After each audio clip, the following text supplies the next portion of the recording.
if there's any stress, it'll just have to deal with itself.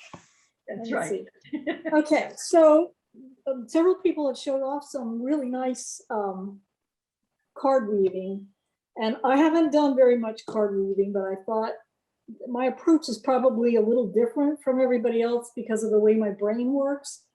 I always have to know what's happening. How does this do this? And so I spend more time flipping cards back and forth to try and figure out what's going on. But I think it's useful to know what's going on because the nomenclature in card weaving patterns differs from pattern writer to pattern writer. So, Of course. let me see if I can do this. While she's setting that up, I sent out the link to the lady who does that beginning tablet weaving demo. Don't know if anybody had a Yes. chance to watch it. Nope. No, not I yet. started to watch it, but didn't have time to finish. Sure, it's a good one. Yeah, that's that's a good one. This is a hat band. That's the very first thing that I ever did. Wow. Cool. Wow. And it's Right? it's a John Malarkey thing, and I did it. I bought a DVD and followed along with John Malarkey, and he does a great job on this DVD because he shows you how to thread the cards, and he screws up the threading so that then he can, I'm sure he did it on purpose, because then as he's looking at his loom, he goes, oh, this isn't right, and you see why it's wrong, and you see how you can fix it. And his instructions are very, very, very explicit and clear. And if you follow them, it's really pretty easy to do. I have two problems. One, following directions. Really bad. And Not two, alone. paying attention. It's like I get so curious about what's going on behind, underneath, and all of that sort of stuff that I end up scrambling up the things. So this was the first one, and I just wanted to learn how to do it. So I follow the instructions explicitly. The next time I tried to do something, I don't know where I put my strap that I did, but I was using a book. And in that book, I found two references to turning forward and turning backwards. And Malarkey tells you to have your cards lined up so that they're, I don't know if I can. Wrong. No, not that way, this way. Okay. Oh, okay, I got it. Here we go. Oh, cool. This is your new loom. Yes. So here are my cards, and you see that they talk about the letters. So you line the letters up this way. Okay, and this is the front of the loom. Here, you can see the fell line. And so here the letters are facing to the left. Well, there are also people who say your letters should face to the right. And then the lady that you sent the link to, Lady Evelyn something or another, I can't remember her, she's a reenactor. Yes. And so she pretends to be some person from some imaginary country. And it's very cool. But she says, you face them to the left if you have odd numbers of cards, and to the right if you have even numbers of cards. That doesn't make any sense to me yet. I'm trying to figure out if that's really a valid thing. But basically what you have to figure out is, whoops. The way I sent out the link for John Malarkey, if anybody wants it, it's in chat. Thank Okay, you. well, And note the difference, as I put in there, note the difference in spelling. It's correct. Yeah, it's malarkey. Yeah. So what I found is that you really have to pay very, very close attention to the instructions that are given by the designer if you want to follow a pattern, because you will get different results. So this I was working on. This one had very limited instruction. And you see right here, I actually took the thing off the loom and coming out upside down. So this is a pattern from a Viking Oops. found and buried inside of it. And they were like, I think it was from the year 900 is what they estimate. And one woman, her weaving cards and part of the weaving with her. I mean, they figured out that it was a woman by virtue of the size.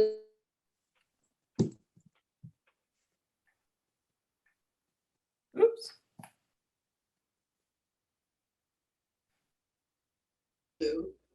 Oh. We lost you, Linda. I think we did. Yeah, she froze up. Okay. She'll be How back. can, how can Normally, we fix that? Okay. normally when her service returns, she'll be back, but.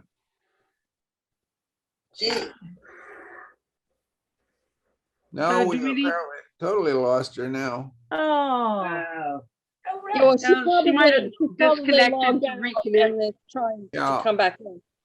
I think I know that what she was talking about, though, that Viking pattern came from a burial from about I don't know if any, I had a hard time hearing her. I got every Oh. like third word. But it came from a Viking burial, I think maybe Berka, which is in Denmark. This was the one that was in Involve magazine here an issue or two ago. I haven't seen that.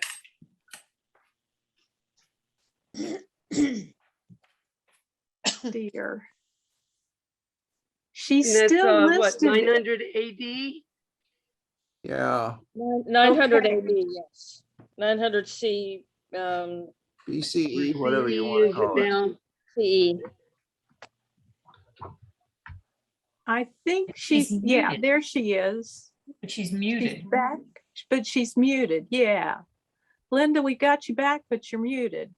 Okay, how's that? Better? Oh, better. Oh, there you are. Oh, yeah, okay. Yay. Now I can try to find you and spotlight you again. Sorry about that. I don't know what happened. Somebody Technology. sucked up too much of the internet bandwidth in your neighborhood. That's it. That's exactly right. That's So anyway, yes, it was the Burka. This is I think it's called Burka, and it was that place in Denmark. And they found the cards with the woman, so they were able to figure out some of the pattern because part of the fabric had disintegrated, but part of it had not. So I guess it was the linen was still there, cotton was gone, or vice versa. I don't remember. The wool was gone, and the linen was still there, or something. But anyway, the pattern would look something like this. But you see, and this is called an open hole pattern. I'm sorry, got my hand in the way. You're Open frozen hole again. pattern. Oh, shoot. Oh, there you go. Oh, you're back. Okay. There we go. So the open hole gives you these kind of curly cues, like right here where my finger is wiggling. Or right here. This is a better one. Okay, See this. hold on. Or filled hole. Hole means that instead of threading all 4 holes of the card, you leave one vacant. It's a vacant hole pattern. What that does is it makes your cards lopsided. So you have tension problems when you do that. And so you can see on this band right here that, if I can line it up just right, you see how it changes size slightly? And, Mhm. and Yeah. that's because of the tension. Mhm. To be honest with you, trying to do this, and this was being done on an inkle loom. And so I'm trying to figure out why is that? And the only thing I can think is that the person who does this with a back strap type loom, it's got to be some kind of a genius. It's like, Wow. how in the world do you maintain steady tension on something like, I don't know. So anyway, let me get my ink loom. I'll be right back.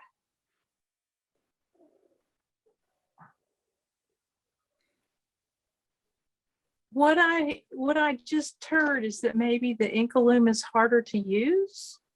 No, the back Um, strap loom would be harder.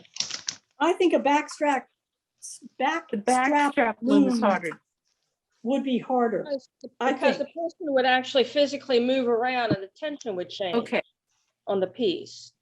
yeah, But you could adjust the tension more easily. yeah. Yes. But boy, it would be finicky. Wow. Okay, so here's the inkle loom that I've threaded up. A small, it's only 4 cards wide. So it's a very, very, very skinny little loom, skinny thing if it comes out. And this is what's happening behind the weaving right here. You can see the as it's twisting, you're getting the pattern. So you get the pattern before and after. And this one's such a mess because it's of the tension issues. This is the very beginning of it. So that if I follow it down, you can see at the beginning here, the problem is that there isn't enough warp so that the weft is still visible. Generally, it looks like this, and you can't find, you don't see the weft at all. You only see the warp. Okay. So how do you fix that? Well, So one way. 4 cards use- was too narrow. Yes, if 4 cards was too narrow, if you're using the same size thread for warping as for the weft. Because if you're using, if you use sewing thread for the weft, then you'll get a better result. So here you can see on this one, this is the same, I'm still using the same exact threads. And you can see here where my thumbnail is, you can see the little line underneath. That's the yellow warp. The only other, I'm sorry, the yellow weft. The only other place you see it is at the edges. So this is both yellow and red on each card. And let's see if you, so here is a section where I was going to start weaving a yellow stripe. And so I've got the cards threaded on this particular weaving, 2 and 2. I've got 2 yellows and 2 blacks. Now, the reason I put this 4 thing together, show this won't balance very well. Whoops. Let's see. When you're doing the weaving, when you turn the card, what you want to look at is what color is up here in the top corner, the corner that's away from you when you're standing at the fill line, which is the typical, I think, way you would do this. Does anybody do this sideways? I've never been able to figure out how you would do it sideways. I've never seen it done sideways. So you're going to twist, and you notice what happens here is that whatever color is in this top back corner, is what's going to come up when you turn it. So now the A color is there, and I've got 4 colors on this thing. So we should be able to run through each color.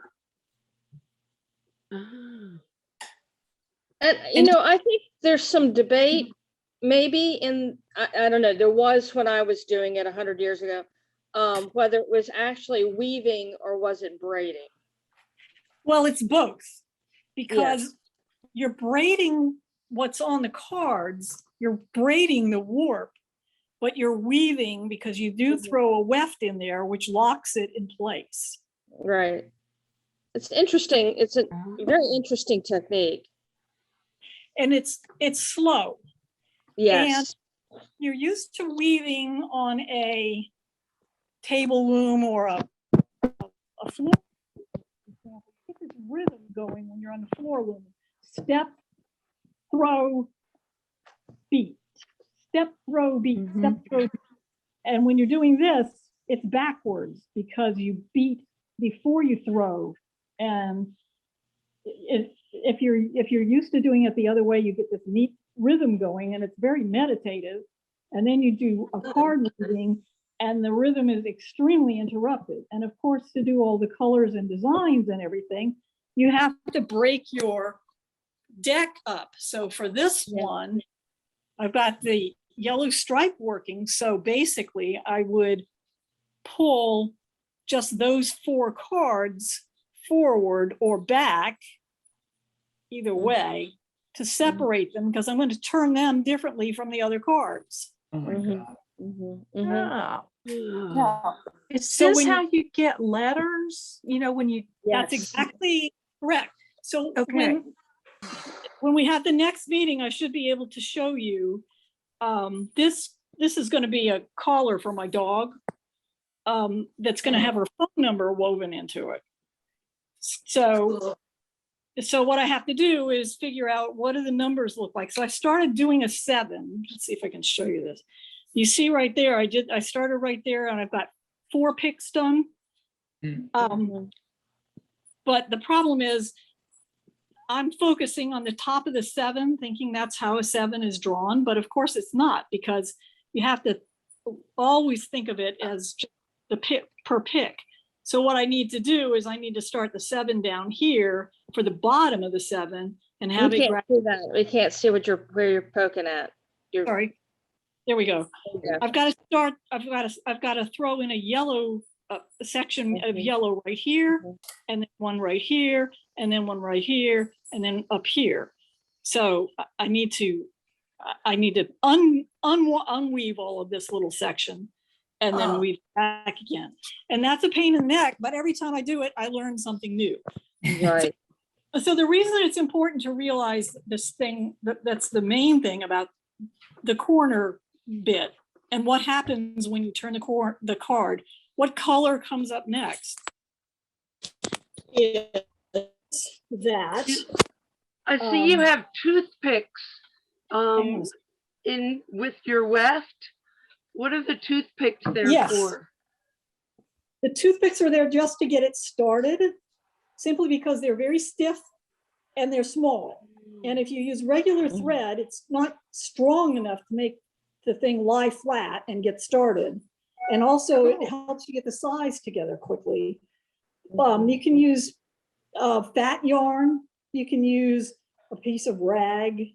I mean, you can use almost anything, but the toothpicks, because it's, usually small and fiddly, the toothpicks are about the right size, and they're very stiff. And so that section right there, when you take this off the loom, will be part of whatever you're going to braid or whatever you're going to do at the end. So you cut it off or whatever. So I was looking at a pattern by a woman whose name is Claudia Walney, and I will send Janet a list of things that you can look up online to help to sort of like get you curious about this stuff. But Walney has written this fabulous book. It's extraordinarily expensive. I think I've seen it for sale for like $125 or something. But golly. she really goes into this technique big time. And she's German, and the German people do not use A, B, C, D. They use a brief, they use letters, but they are simply the first letters of the little phrase that means top, back, bottom, back, top, front, and bottom, front. So that they're, to us who speak English, it doesn't mean anything. It's just these words, oath, if, at, or something. So her point is that when you find like a grave and it has these cards that are buried or something like that, there are no markings on those things. No. The wooden cards will frequently have no markings on them because you don't really need them. They are a convenience for people who follow instructions, because the writers will tell you put the yellow in the A slot, but that doesn't tell you what happens. You just follow the instructions and you get what you get. If you want to know what's going on, her book and her suggested way of doing things is really excellent, but it requires a lot more thinking and more thinking in advance. So What was anyway, her name again? That was Janet. It's Claudia, Claudia, just like our very own Claudia. And then it's Wolney, Wolney, I believe. And I will send that to you, Liz. So, and to Yay, Jan, thank you. so that you guys can get it into the newsletter for people to look at the list. I found one book online that I downloaded as a downloadable book, and it was free. And her cards, she has her cards labeled, but instead of being labeled like this, let's see.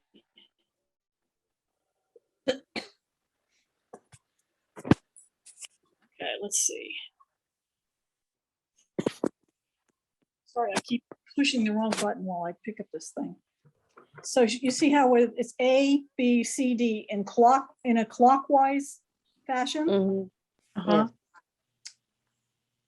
The book that I found goes A, B, C, D. Oh, no. So if You loved it. if you're looking at that pattern and thinking that you're following John Malarkey's very careful instructions and you thread A, B, C, D, and then try and turn forward and back, you're turning inside out and backwards, so that you're going to get a mess.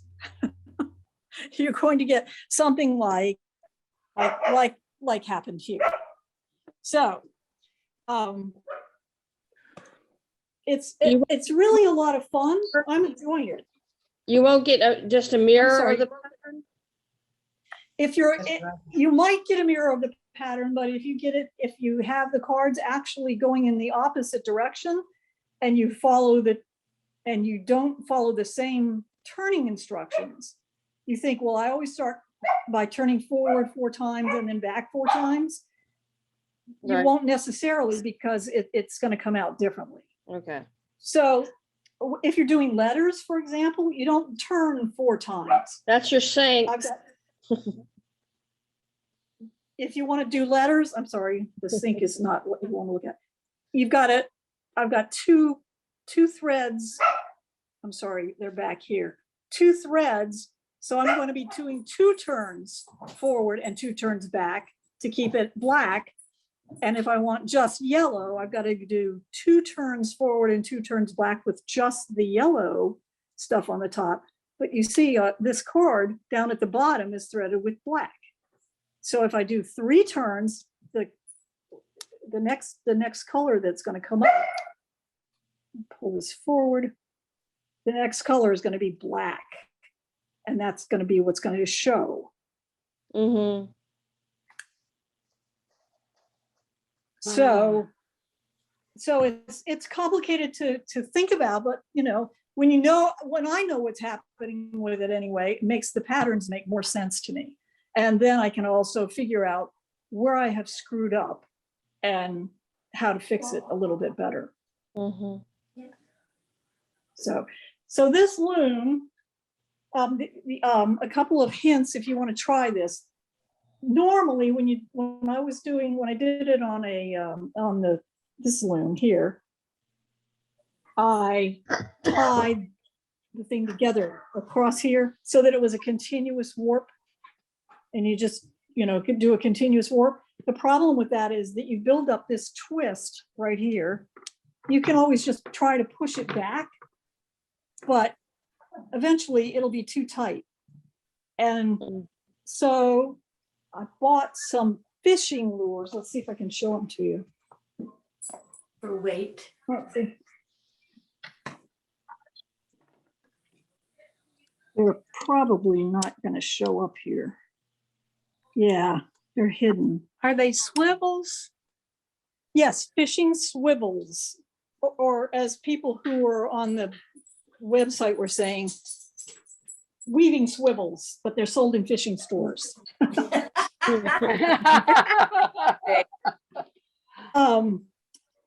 I put one card per swivel, and the swivels are just little things.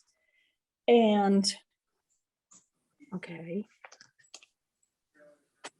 they allow the whole card's worth to untwist at the end of the swivel. And I put the swivels, 4 swivels, which would be 4 cards worth, on a key ring and put that on my loom. If you did it on an inkle loom, I'll show you the inkle loom right there. Yeah, it would go right here where your connection is made normally. So I just didn't use enough to do that because I just wanted a short thread here. But normally that's where we'll go. And I had just done this. I just finished warping up the other thing, the other loom, the big loom. It's going backwards. Never mind. You gotta keep switching the camera angle. Can you show the swivels again? I can try. Hang on a second.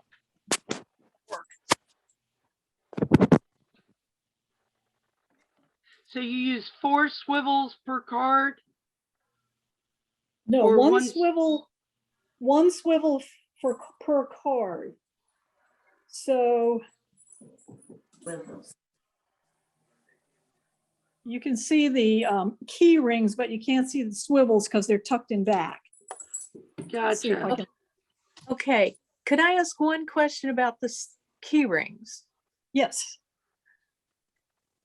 What are they helping with, the key ring part? The key ring simply allows the swivels to turn. You gotta have Okay. the swivels have to be connected at each end. And let's see, I think I've got to have to show you this somehow.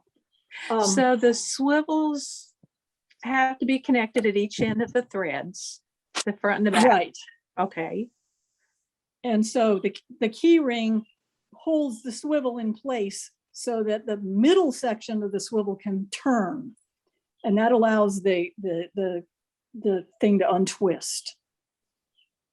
Okay. You can't really see this. Hang on a second. Let me try something.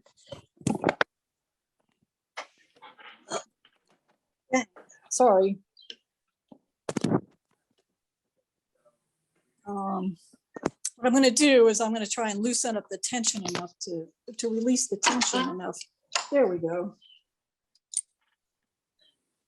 So there's the key rings and swivels. Ah, Ooh. okay. Now, normally, what you would do is if you were doing this on an inkle loom with a continuous warp, you would tie the other end of the thread right there. Okay, so like the cloth part will The be cloth tied in the part- front without a swivel. That's correct. The cloth Okay. part would be tied in the front without the swivels, and then the swivels are at the back end.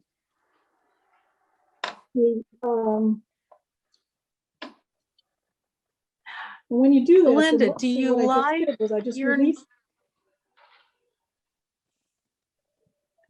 I see the twist build up. Yes. What happens when you do what I just did, which is to release all the tension, so it would roll. Then you get this, you see how slack this is? And the Oh. cards have just sort of collapsed into a pile. Ooh, that's not good.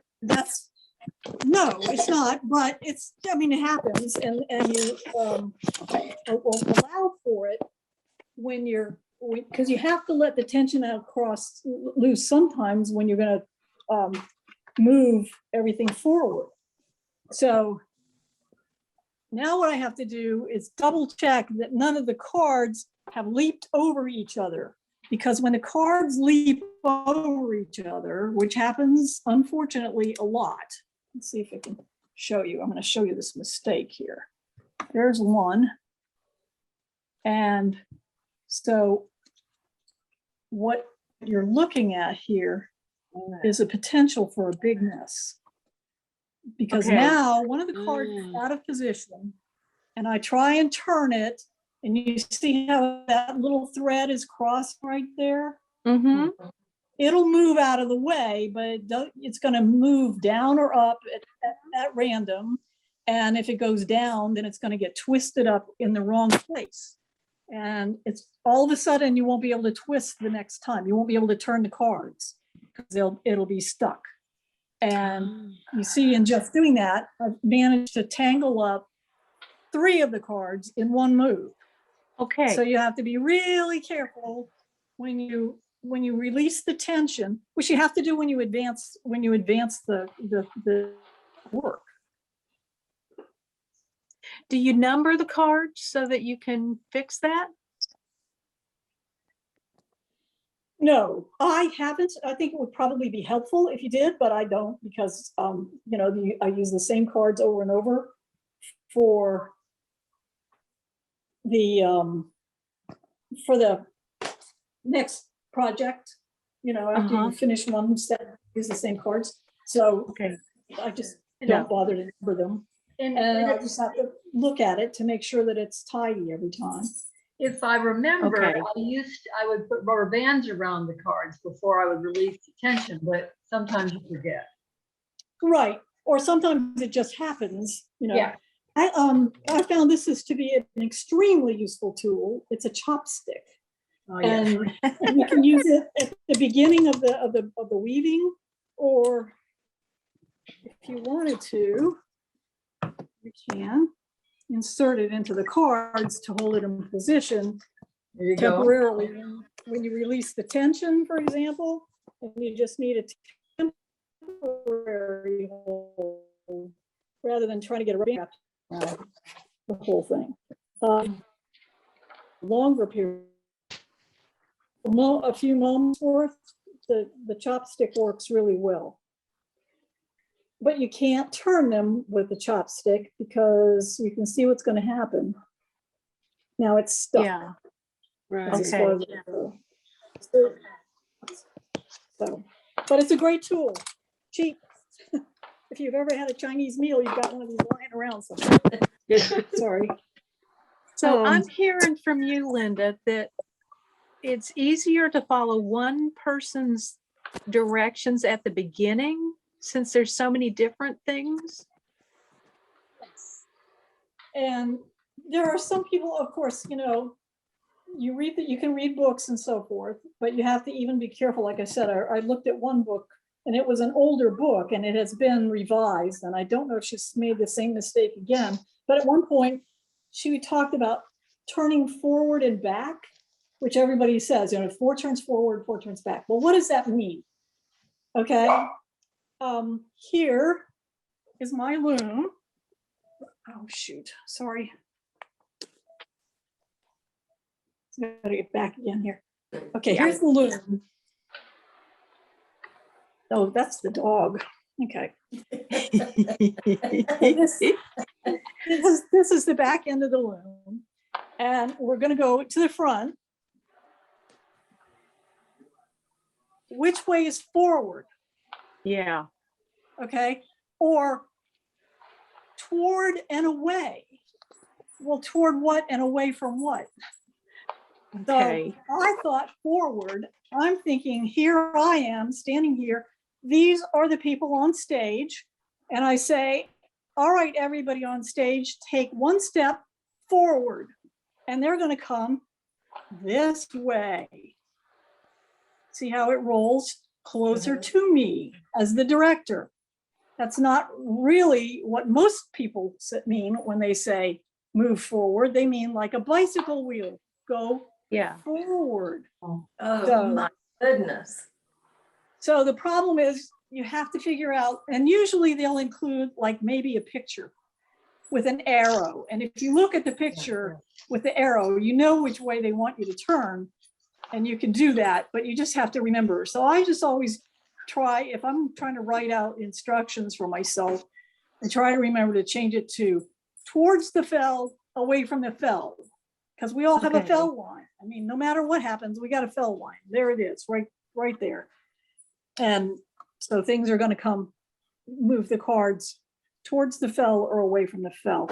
But as long as you know what the person who's written the pattern means, they can say, you know, turn to the left and turn to the right. And I've even seen that. And that's why I'm wondering, how can you do this sideways? I don't know. But that's another important detail, because if you do exactly the opposite and everything else is correct, then you will get the pattern on the bottom like a mirror image, and on the top you get a mess. But you want to see what your work looks like, so you really want to be able to It's a see. mess. Okay, while you're paused, is your inkle loom easier or your new pretty loom easier to use for tablet weaving? My new pretty loom is a little easier to use because of how long it is. You don't have to advance so much, because you can I can weave as far as I can reach. If I reach all the way, you know, I can reach all the way back here, so that I could even weave, you know, almost to the end of the thing. The inkle loom, the weaving distance is just from here to here, which is fine if you're doing that. And all of this hatband was done on an inkle loom, and it was not a problem. It was very easy, because it's 4 turns forward, 4 turns back, and you can see the creases there that show the lines for the 4. But if you're splitting up your pack, okay, you're going to split up the pack, because you're going to have some cards that are turning one way and some cards that are turning another. You see how much room that takes? Yeah. I would run out of room on the inkle loom. See, so there's the beginning of the fell line for the inkle loom, and I'm almost already up to the point where it's twisting. So if I'm sliding these cards and I've got, say, 3 packs going on, I've run out of space to weave. That's the only difference. If you're doing a straightforward pattern, it does not require changing decks or breaking the cards into smaller decks. The inkle loom is fine. If you already have an inkle loom, just use it. It works really well. Okay. To be honest with you, the only truly successful one I've done is this one, and that was done on the inkle loom. All the rest of them have all kinds of mistakes and everything, although they were also done on the inkle loom. So using the inkle loom is not going to save you from mistakes. Okay. So I watched Lady Eloise of whatever her name, Finchinghamn, I think it is, and her method is very good. I mean, it really is helpful, and if you just follow along, you'll have some success doing it. But I think, like I said, the way my brain works, I needed to know what's going on, so I've broken it down into twisting and turning. So this one I'm working on with the numbers, I couldn't find any patterns for any numbers. I found lots of letters and different fonts, but no numerals. So I'm going to have to do it myself. So that's, I'm having to graph it out. I think I'm going to have to graph it out and try and do it that way, rather than just doing it by eye because I can't remember that it's, everything has to be done by pixels sort of when you're doing it. But next time I should have a dog collar to show you. Oh, cool. With a phone number on it, so the dog can be We returned. call home. Yes, The dog the can dog call can- home. yes, exactly. Is there any, I think I have cards that don't have a hole in the middle. Is there, a reason for the hole?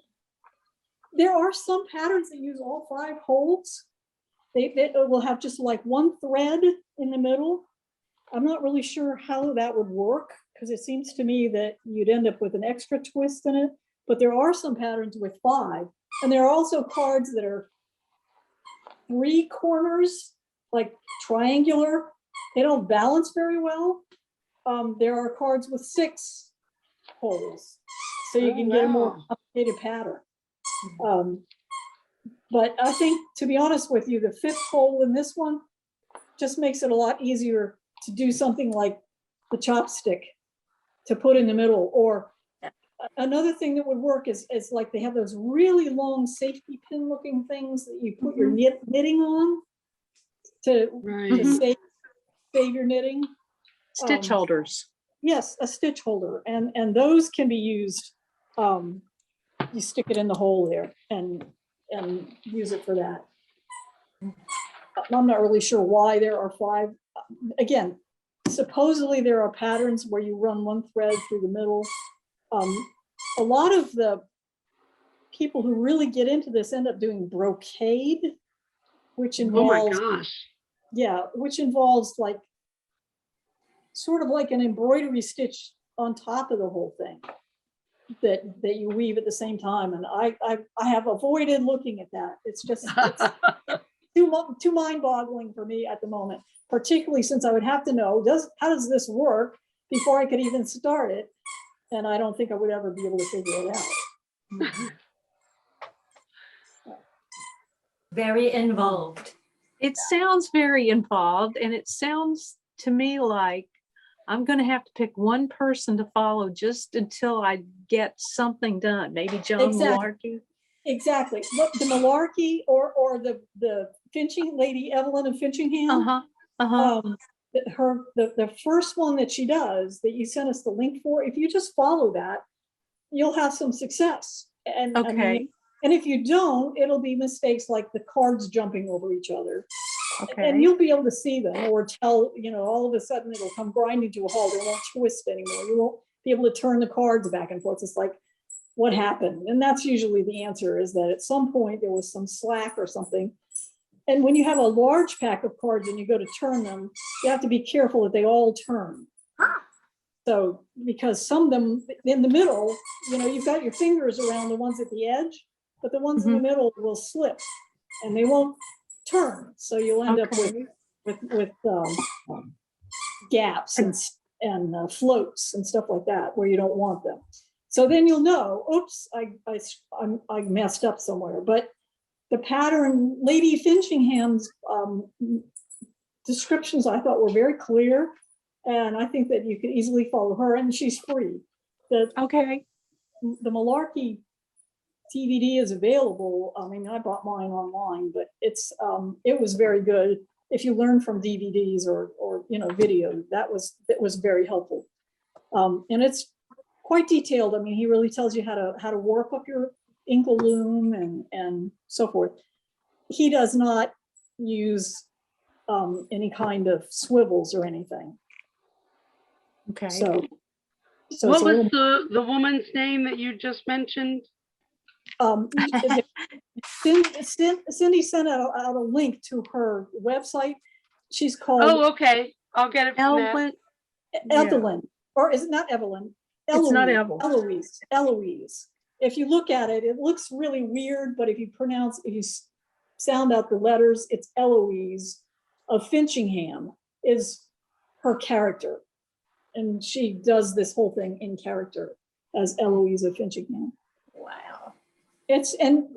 She has quite many videos. I mean, she has a lot of them on YouTube. And each one's the same thing. It's a different pattern, and she shows how you do it, and they're very good. So if Nice. you start with her, stay with her for a few tries Yes. and then switch to a different person, John Right. Malarkey or And John Malarkey, and again, John Malarkey's this particular kind of stuff that this is called threaded in, where it's the shaft changing is very, very straightforward. It's 4 turns forward, 4 turns back, 4 turns forward, 4 turns back. And you don't ever have to break anything into decks, because there's one thread in each hole, and that sets the pattern. So that's a threaded in patterns. They're very pretty. All kinds of different patterns that you can do with it, but they're easy to follow once you get that established. And I think that Lady Finchingham's first video is a threaded in pattern. Okay. The threading is tedious because you have to put one yellow in every top corner, one red in every front corner, so forth. And so they have to be already measured out and everything. You can't do continuous warping the way you do on a regular loom. But it's worth it. It's because it saves you a lot. And once you actually start weaving, then it comes out exactly the way you want it to. Okay. A lot of history to look at. Oh, that's part of the reason that I found this so interesting, is because it's one of the oldest forms of weaving. And now with all of these bog people and stuff, they found so much evidence of it that the Egyptians used it, the Vikings and all of the Nordic people used it a lot. And you see these people, it's called the SCA, the SCA, the Society for Creative Creative Anachronisms. Yes, that's it. They frequently do Vikings as well as other time periods. And when they're doing Vikings, you'll see people doing this, and they will have a backstrap loom set up where you tie the one end to your waist and you tie the other end to your toe, and Yeah. you weave like that. And it's pretty amazing. It's pretty remarkable to see that. And I guess, if you the one thing about those kinds of things is they don't usually use as many cards. Like I've got 24 cards on my big loom at the moment to do the numbers. And that's based on the letterings in, I can't remember what her name is, Linda something's book, and I will send that to Janet and Okay. Liz. But she has patterns for letters, and so I figured, well, I'll just use the same number and so forth and the same kind of font to do it, so it'll all be consistent. But that starts with 24 cards and goes up. So the Brocade one is like 9 cards. It's a lot easier to manipulate fewer cards, but it limits a little bit of your design capabilities, and it makes a narrower band for the most part. So to be successful, smaller batch of cards. Yeah. What about the threads? Are you using 5-2? This is 8-2. 8-2. I would this one, this red, the red here is 5-2. Okay. And the yellow is 8-2. And I was hoping to get a textural sort of thing. So right in this area, you can see the yellow is definitely fatter. The black is also 8-2, but the red is 5-2. And It does. So I found a pattern that I thought was gorgeous, but I wouldn't even try it. It was 85 cards. Oh, And it made a dragon. The guy made a Oh my dragon goodness. on a bag. whoa. And he used embroidery thread. Whoa. Oh, wow. Wow.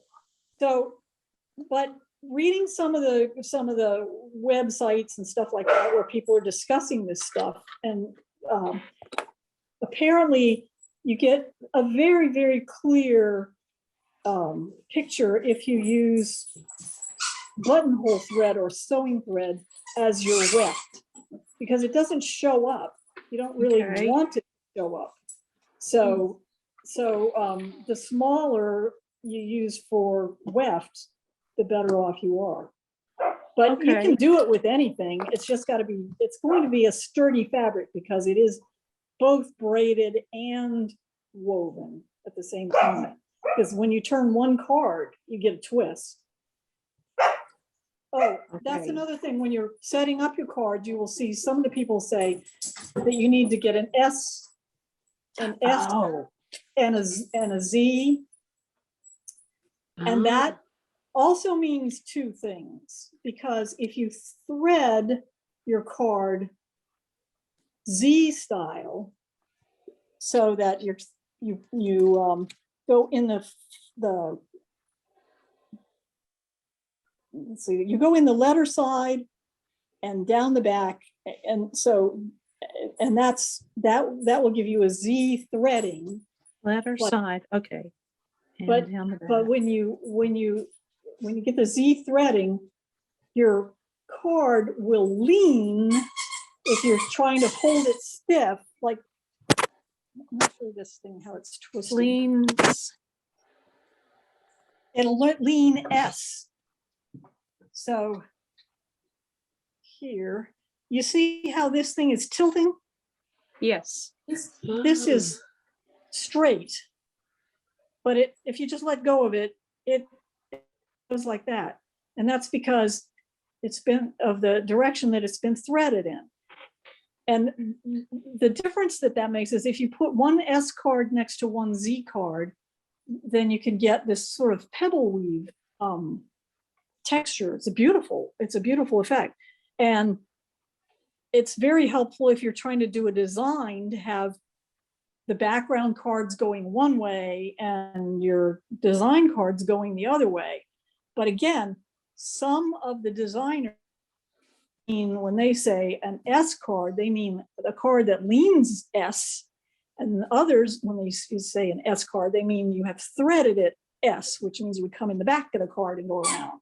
So you just have to make sure that you know. And so look for a designer that gives you pictures as well as, little sketches of what they're talking about, as well as words, because all of these words can mean different things.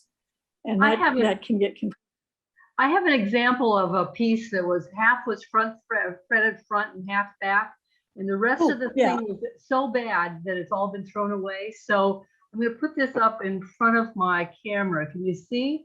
What happens is that half the little things go one way and half the other, and then you've got this little thing in the front. So anyway, so you can get some designs with all one color. Hold that So- back up Let again. me hold it back up. I spotlighted you. That's interesting. Okay. Oh, wow. Yeah. So It's not quite knit versus purl, but it's no, exactly. sort It of just feels that way. Yeah. So even just that can make a lot of difference. So Right. It's like when you use the singles and the singles want to zero out, this goes that way or that way. yeah. Okay. Linda, you have done an awesome job. It's just so much information and yeah, Yes. it's been very helpful. I've got myself 3 pages of notes from you. I did too. Yeah, Yeah. I just started 4. Okay, you just started 4. Well, the biggest letter ever. Very good. And this is Thank recorded. you. This is recorded, correct? Right, Yes. within the election, it'll be up on our YouTube channel by this time tomorrow, if not today. Thank Okay. you, You're gonna watch it Dave. as many times as you want. I might have to again. Yeah. You're gonna be Linda, this serious. was great. Okay, well, I Thank you. will, I gotta agree well, that I will anybody send who's the, trying to I do will any send the corrections. link. What? I'm sorry. What was that, Dave? Anybody who's trying to do any directions, include drawings, pictures, something. No way could I follow if one says S is to the left and one says S is threaded. To the right.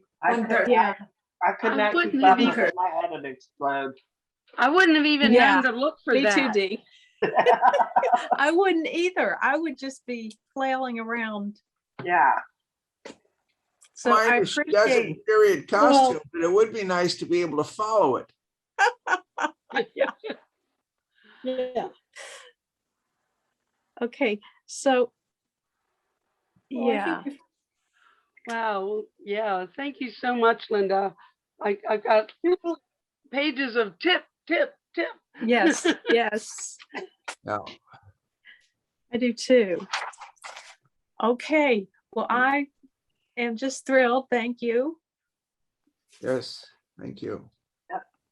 And I guess, are we done? Unless anybody else has anything. No, gotta go mow the grass while it's still pretty outside. Okay, Yeah. okay. Well, One day it's gonna quit growing, I swear. yeah. Yeah. Okay, guys. Okay, Dave, Alright. thanks. Thanks, Thank you. Linda. Sandy, All right, thank Thanks, you. everybody. Bye. Thanks so much for Bye. filling in. Bye-bye. Bye. Thanks, everyone. and thanks so Wonderful. much, Linda. Bye.